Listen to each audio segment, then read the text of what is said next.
Hello guys, welcome back to my channel. Hope you all are doing great. Today we will continue our previous video on blood cell morphology. Those who have not watched the previous video, please go and see. So let's start. Today we will discuss about abnormal erythropoiesis.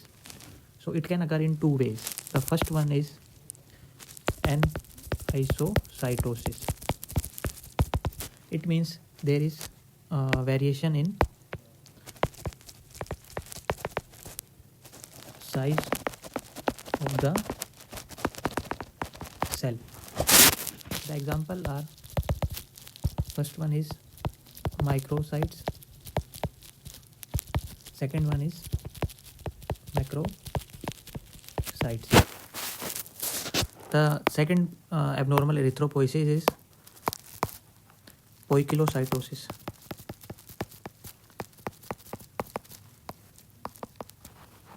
The example of poikilocytosis is elliptocytosis. It means there is variation in shape of the cell. Understand?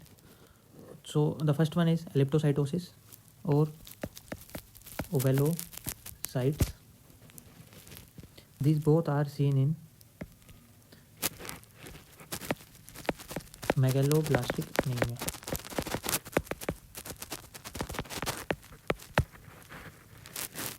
The third example of poikilocytosis is pencil cell. It can be seen in iron deficiency anemia. So let's see the different pics of anisocytosis and poikilocytosis. The first pic here is shown. You can see the first one which is marked is an poikilocyte. Second one is anisocytosis, and third one is a teardrop cell. Can be seen in iron deficiency anemia. The second pic shows marked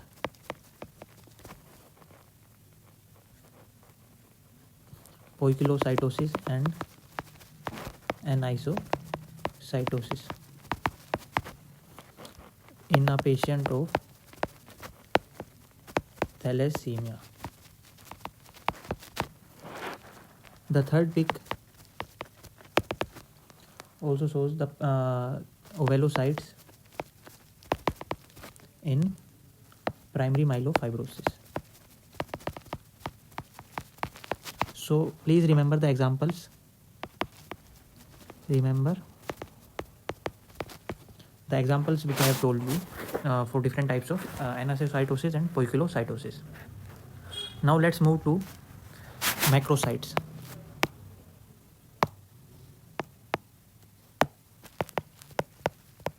Macrocytes. So macrocytes can be seen in first congenital hemolytic anemia.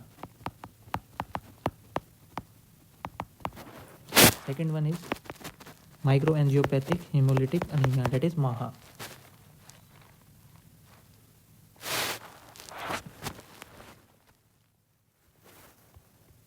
So we will continue poikilocytes example. Condition in which poikilocytes can be seen. The first one is congenital hemolytic anemia. The second one is microangiopathic hemolytic anemia, that is MAHA. So now let's talk about macrocytes. Macrocytes are very important in the smear examination. So you should know all the examples that are associated with macrocytes. So it can be found in megaloblastic anemia, that you all know, megaloblastic anemia. Second one is aplastic anemia. These examples are very important. Third one is myelodysplastic syndrome, that is MDS. Here the one important drug which causes macrocytes is, can anybody tell?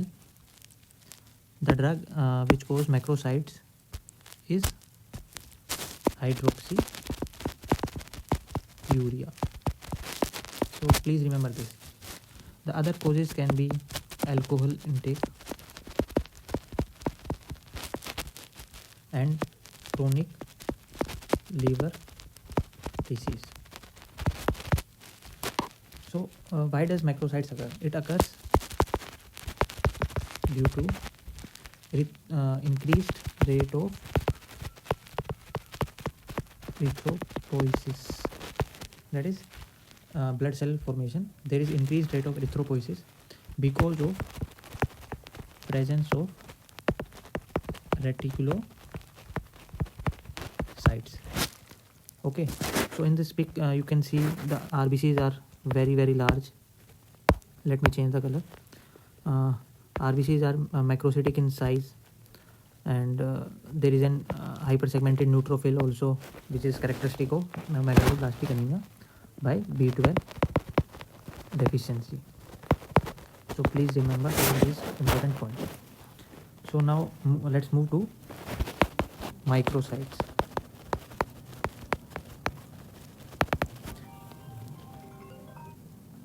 So microcytes form due to defect in hemoglobin formation. The example is iron deficiency anemia.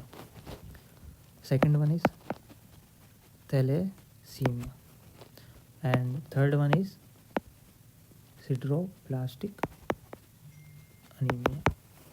Okay, so one thing which is associated with microcytes is there is an associated with decreased MCV. So remember, microcytes are associated with decreased mean corpuscular volume. It is an important relationship that we have to remember. So in the pic you can see the RBCs are microcytic, small in size as compared to normal size of RBCs. These all are microcytic RBCs. The third one is, which we will discuss, it is a very important finding, basophilic stippling. If you find basophilic stippling in the blood smear, it is very very good to see in the smear. So basophilic stippling it is due to presence of basophilic granules throughout the cell. These are blue colored granules that are present in the RBCs. The example of basophilic stippling are thalassemia, megaloblastic anemia, but these findings are very rare in these cases. Third one is which is very important, lead poisoning. Lead poisoning is an important example of basophilic stippling. The other one is pyrimidine 5-nucleotidase deficiency.